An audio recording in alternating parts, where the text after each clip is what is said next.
water. Scottie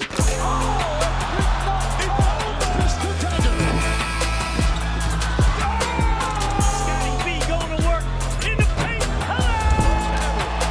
Eastern Conference Final. New NBA champion. And it's a team from Toronto, Canada. We, the North, are now we, the champions.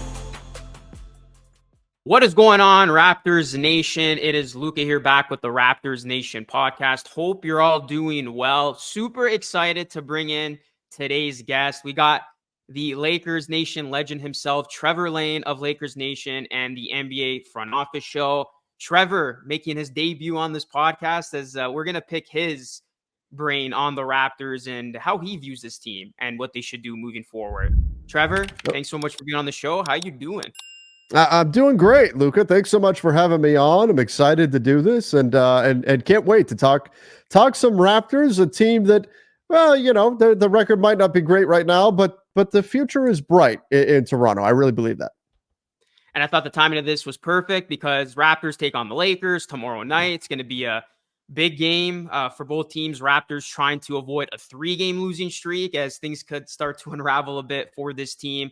Whereas the Lakers, I believe they've lost their last 2 in a row, so they're looking to avoid a 3-game losing streak as well. So it's going to be an interesting battle. But Trevor, we're going to take your mind off the Lakers just a little bit for today, and we're going to get into some Raptors talk. And the first thing I wanted to bring up here is, you know, some positives with this team, because obviously we know the reality for the Raptors. They're going to be without Scottie Barnes for the next little bit. It is a youth movement. This team is rebuilding. They're seeing what the young guys can give them. And there's been one young guy in particular, second-year player, Gradey Dick, just 20 years old. He's already showing that he is more than just a shooter. He's been doing a lot of good things, and he's really catching the eyes of Raptors fans because of his increase in scoring and how good he's looked on the offensive side of the ball. And this was a guy that last season, early on, like there was some crazy talk. People were considering, you know, suggesting, is Gradey Dick a bust? Is he ever going to figure it out? He had to go to the G League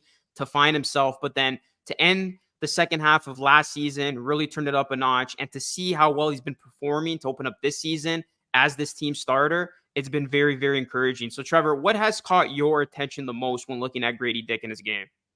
Well, you know, Luca, I think that Gradey Dick, it's the volume of shooting that's gone up, and the percentage that's gone up a bunch for him. You look at this, 49% from the field, up from 43%. And it's funny, you mentioned like, what was he a bust? That was some of the chatter. Sometimes it takes time, especially with a player that's this young.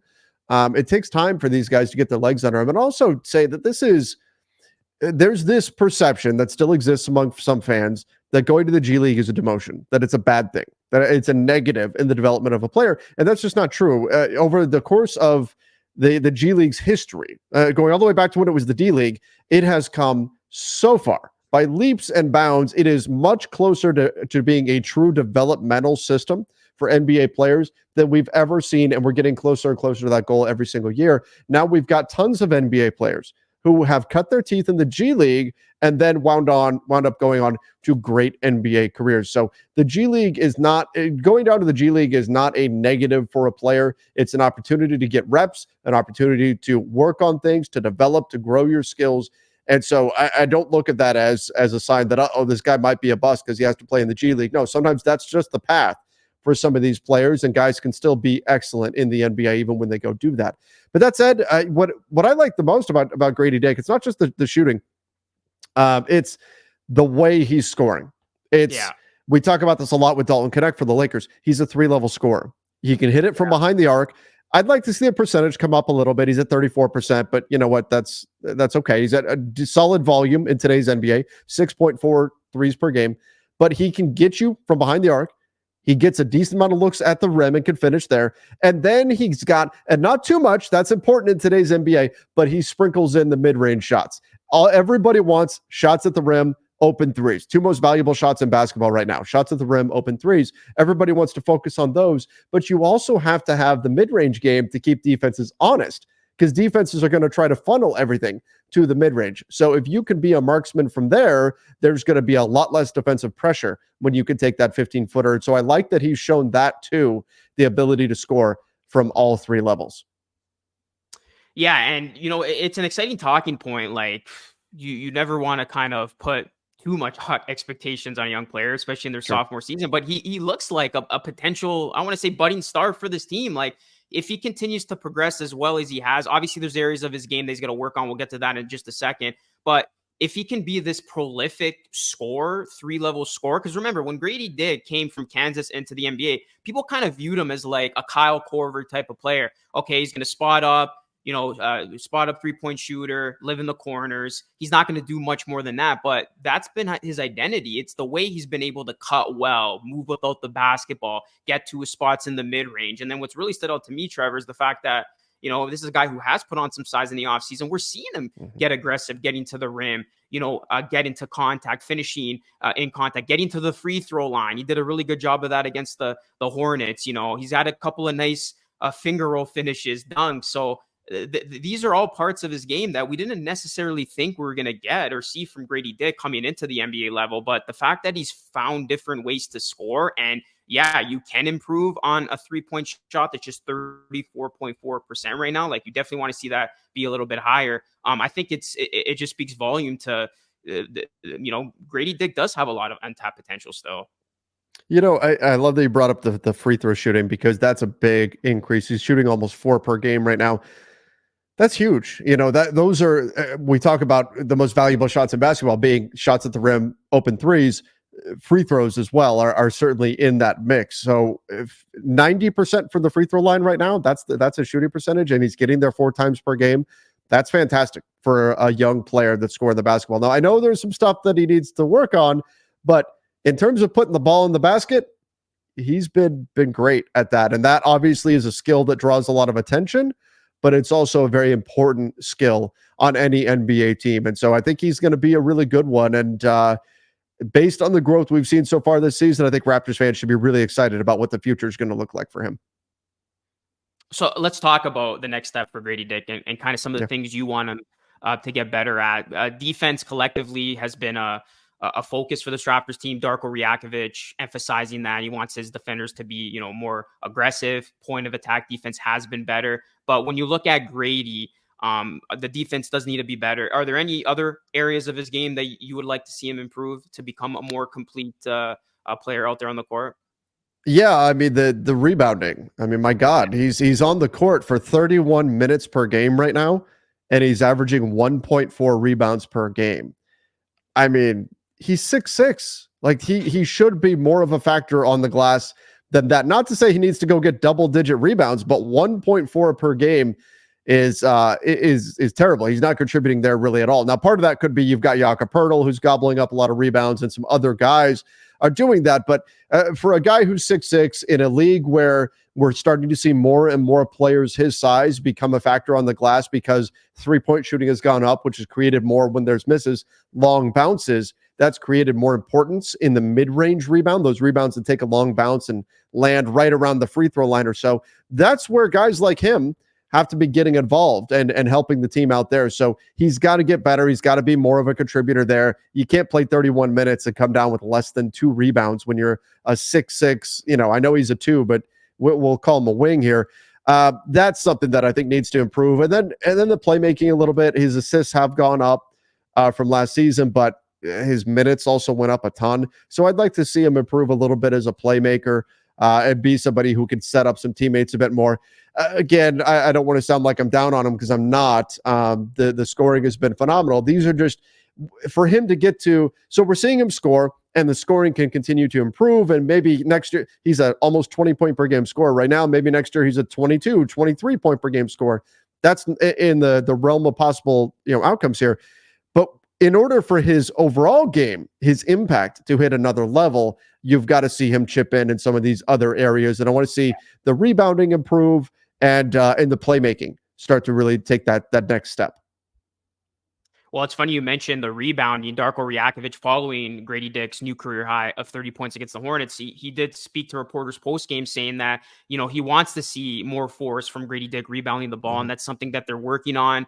He said, we're going to continue to focus with him on the offensive and defensive end, and, he's got to be in there more and help. So, yeah, spot on in terms of, Gradey Dick for his size. He's got to be able to chip in more with his rebounding. And we saw him rebound well, in the preseason, even going back to summer league. I know, you're going up against lesser competition, but even his playmaking was high. So if those areas start to come in, yeah, like I think Gradey can continue to get even better and better. And I think the biggest takeaway, Trevor, from my perspective is, I know it's a super small sample size. We're only, 5 games into the season, but there were questions about Gradey Dick. Could he really step into this role, make the most out of it? And could he show you that he could be the long-term shooting guard for this team? He could be the long-term solution. I think so far he's proven that he's not going to be a guy who you got to question, okay, is this our first guy from off the bench? Is he a starter? Like, he's looking to be that everyday starter. He's thriving that role, especially when you get the pieces come back. Maybe you had a potential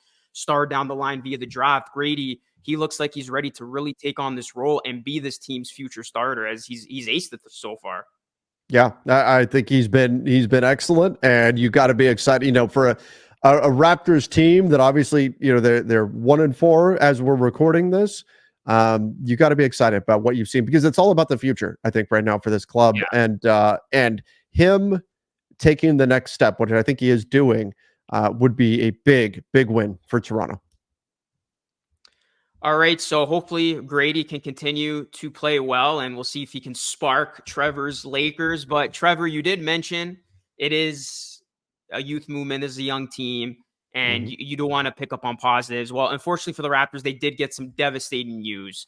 Scottie Barnes, who had been playing very well, returning to his all-star form. Remember, he got injured March 1st, was out for the entirety of last season, gets back, plays in a couple of games, looks like the old Scottie, and then he goes down again. It was late in the fourth quarter against the Denver Nuggets. It was a nitty-gritty battle. The Nuggets were making their comeback, and both he and Jokic went up for a rebound, and Jokic inadvertently hit Barnes in the face with a nasty elbow. And you knew it wasn't just your typical elbow hit. Like, once this happened, Scottie was in immediate pain. He had to be helped to the Raptors bench, left the game, did not return. And then we learned that Barnes is going to be out for at least the next 3 weeks with what they're diagnosing as a right orbital fracture. And in 3 weeks' time, he's going to get evaluated. So we don't know if he's going to need surgery. We don't know if this is going to linger. So let's call it for the next month.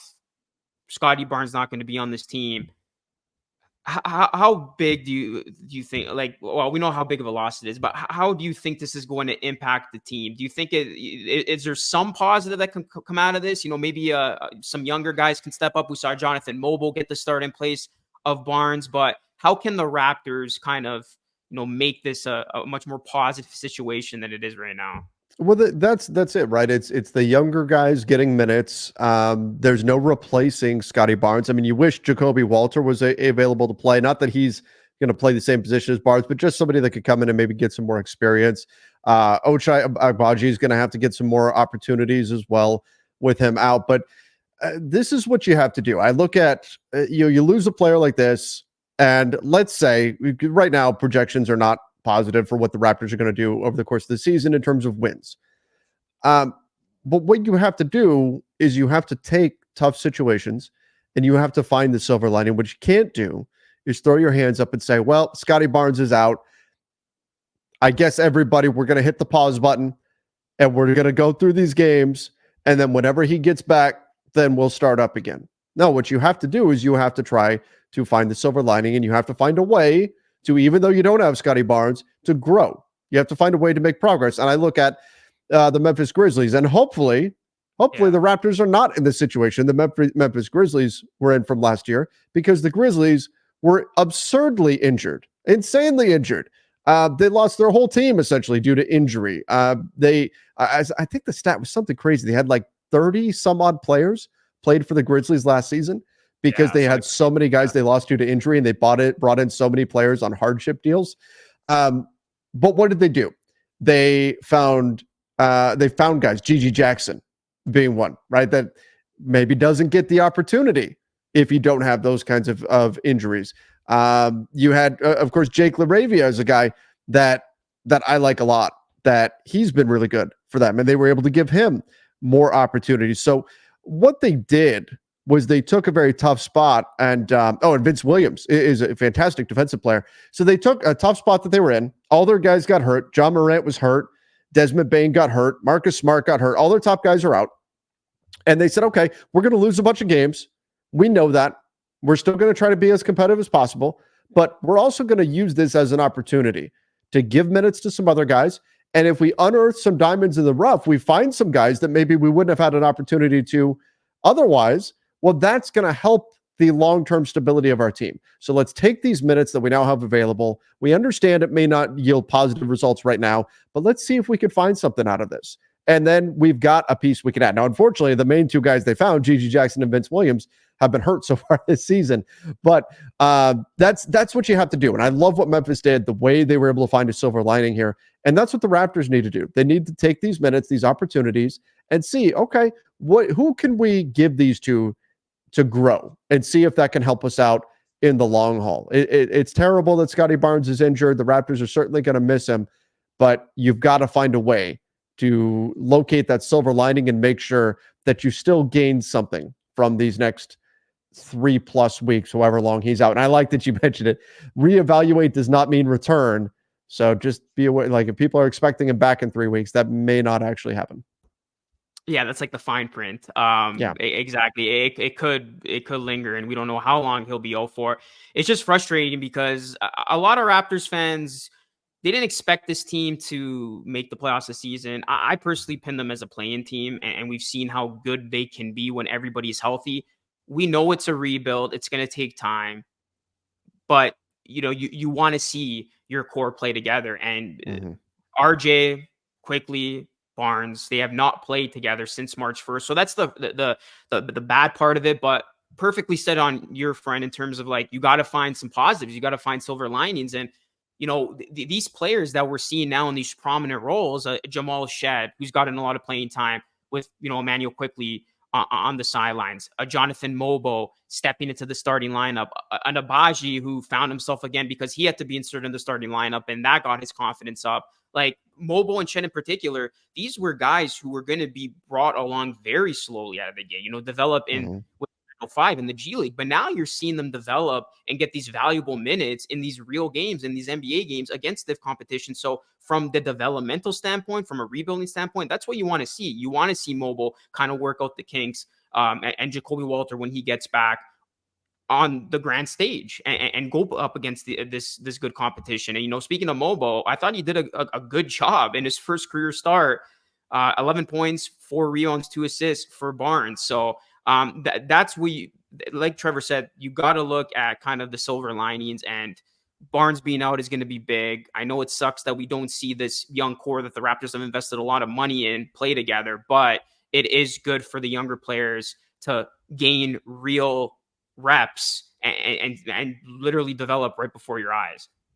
Yeah, exactly. You've got to find a way to get those guys real opportunities and then see that develop. And you know what? Like, I know it's tough when you're in the thick of it and you're losing, but the growth of young players, there's something that can be said about it. There's an attachment that fan bases have to those young players that are theirs because you've watched this guy develop and you've watched all these steps. It's part of the reason why Lakers fans have such a strong attachment to Kobe, right? That they watched Kobe for 20 years go from being a young player, being just a kid, to being an adult, to winning championships, to everything along the way. It's being part of that developmental process. And so it creates that kind of sense that, hey, this is our guy, right? This is our guy. We've seen this guy develop from day one.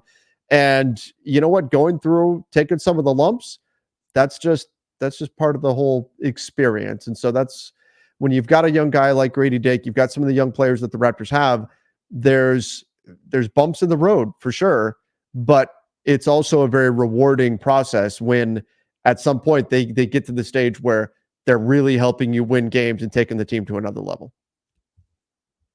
Yeah, for sure. So, you look at the reality, however, with this team, it is a tough one in front of them because Barnes is such a huge component of this team's success. He's their star. He's who they've built around. And with this timeline, again, it could be much longer than what's been given to us. Barnes will miss at least the next 11 games, 9 of those next 11 against teams that made the playoffs last season, 7 of them coming on the road. We spoke in large, on previous pods, how tough the Raptors schedule is to begin. They got the league's toughest schedule early on out of any other Mhm. team. So these losses, it's inevitable. They're probably going to pile up, and it's led to a discussion already. And look, you never want to talk about tanking 5 games into the season, but let's just say Scottie Barnes takes longer. And this is another interesting piece I wanted to mention.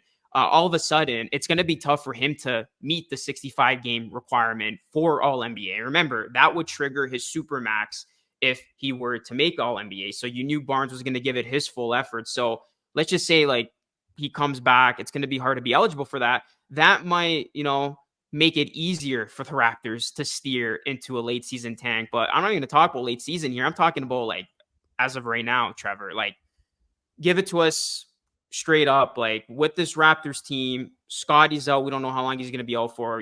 Emmanuel quickly, he's missed the last couple of games. He remains doubtful. You were able to get RJ back, but this schedule, it's an absolute gauntlet. Should the Raptors tank? Because we talked about this isn't about this season. It's about rebuilding. It's about this youth movement. You look ahead, 2025 NBA draft filled with riches, especially that top 5. I mean, you could get a generational talent. And when you think about the possibility of adding a top 5 pick to this already, youthful, talented Raptors team, that's got to spark some intrigue. So what do you think the Raptors' approach should be? I think the tank race is going to be hot and heavy this season. I think it's going to be a serious tank race because it's not like this past year's draft class where people looked at the last year's draft class as pretty flat. Like you could find a guy. There's a really good chance, let's put it this way, that if you get the number 1 overall pick, you will not walk away with the best player. And that's not me saying I'm down on Zachary Sachet. I'm just saying the difference between Zachary Sachet and some of the guys taken, I don't know, 15 or something like that. There wasn't seen as this wide gap. It was like, look at the year before. It was Wemby. Everybody wants Wemby, and then there's a big gap for everybody else. That's not going to be the case this year. This year is going to be, well, I can't say there's a Wemby out there, but there's some really talented players at the top of this class.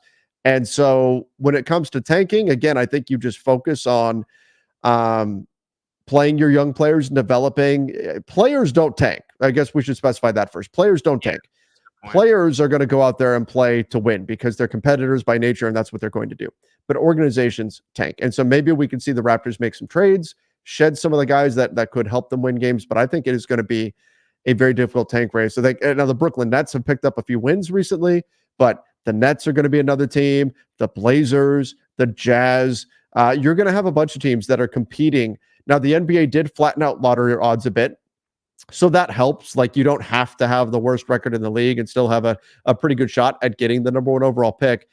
But yeah, I mean, I don't think if you're the Raptors, you're going to be making any win now moves or trying to push for a play-in spot or anything like that. There's no reason to do that. And this can be the silver lining too, is that not only are you able to develop some young players, but you get a guy that takes you to another level. Again, I mean, Wemby being an extreme example, but look what he did for the Spurs organization. They have a terrible season. Next thing you know, they get him and they're at the top of everybody's list for, one of the teams that's going to be really tough in the future because you get a generational superstar. It's still a superstar driven league. And again, I'm not saying Cooper Flag is going to be Wemby, but there's some really great players in this draft class. And so if I'm the Raptors, I'm not pushing to try to win games right now. Yeah. Take this season, develop your young players, work on that, build for the future, and you could get a star level player in this year's draft class, and that raises your ceiling for the future immeasurably.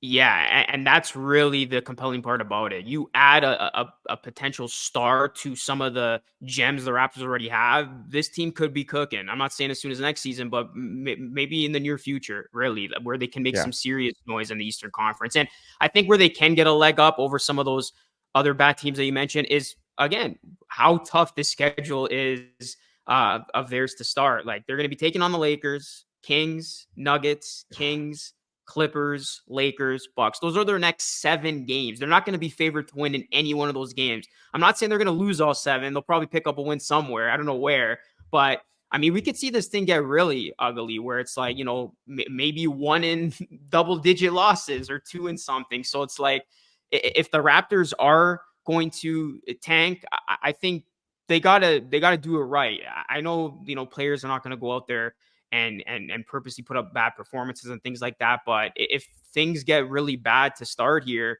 maybe they're going to take extra time, bringing Scottie Barnes back. They're not going to necessarily rush him back. Maybe we're starting to see that now with Emmanuel Quickley, who's been now a doubtful for the last couple of games. So we could see things like that could suggest, the Raptors aren't rushing to get their best players back on the court. And then also, as you mentioned, the trade deadline. And I think the Raptors are going to be major players at this season's trade deadline. Bruce Brown has been a name that's been in trade rumors dating back to last season's trade deadline. I think it's a foregone conclusion at this point he's going to be traded. Another name that we talked about over on Lakers Nation that could be of interest to the Lakers is Jakob Poeltl. And then even Chris Boucher, who's been playing really well. He could, be a serviceable backup big for a lot of these contending teams. So there are some ways the Raptors could get worse and, offload some of those players that I just mentioned, especially a Jakob Poeltl. And I do want to get into him a little bit more here because the Raptors are a much better team with Poeltl. He's playing some of his best basketball right now, back-to-back 15-plus rebound performances. Simply put, like the wins show it, the plus-minus shows it. The Raptors are far better with Poeltl. So you remove him from the team, this team's going to be a lot worse when you take away that anchor in the middle. And it's funny because we were doing a bit on Lakers Nation. You said that's a name that the Lakers could potentially look at. For sure. Is that something that could probably blossom? Something to look forward to for both sides here?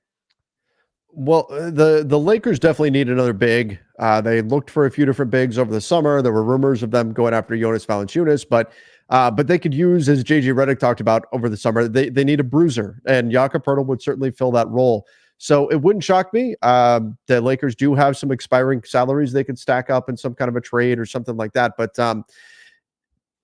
I could see him being a guy they're interested in. Now, I don't know if ideally they want to spend $20 million on a center, given that Anthony Davis is going to spend a lot of minutes at the 5 as well. But so I don't know for sure that it would be Jakob Poeltl, but he's the type of player that they need to go find in order to allow AD to play the 4 a little bit more, take some of that physical burden off of him. So I certainly think he'd be on the list of guys the Lakers would be at least interested in having a conversation about. Well, the Raptors fans were sad about losing. Obviously, very unfortunate circumstances, but at least it's starting to progress positively, which is great to see.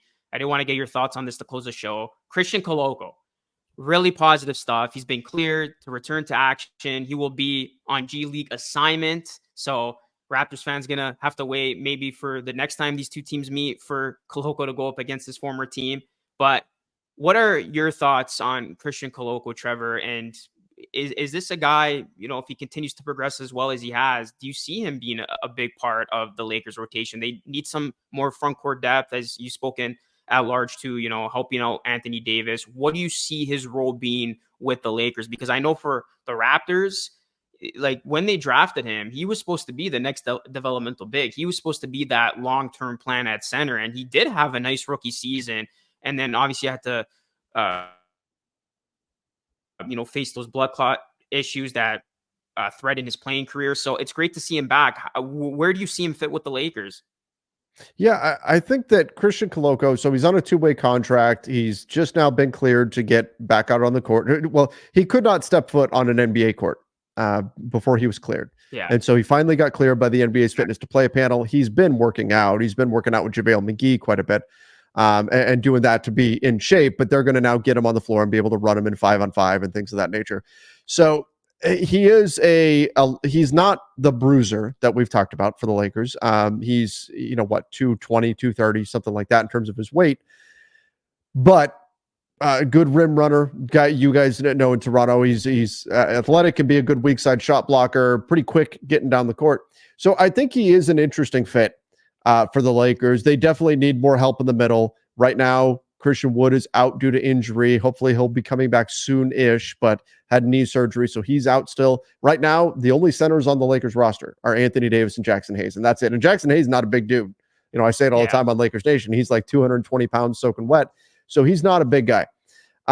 So they could definitely use all the help they can get. I don't know if he'll be immediately thrust into action or anything like that, but I think he's going to get an opportunity, and this is why he decided to join the Lakers, is he saw a path to playing time with LA. But as you mentioned, this was a scary situation for him.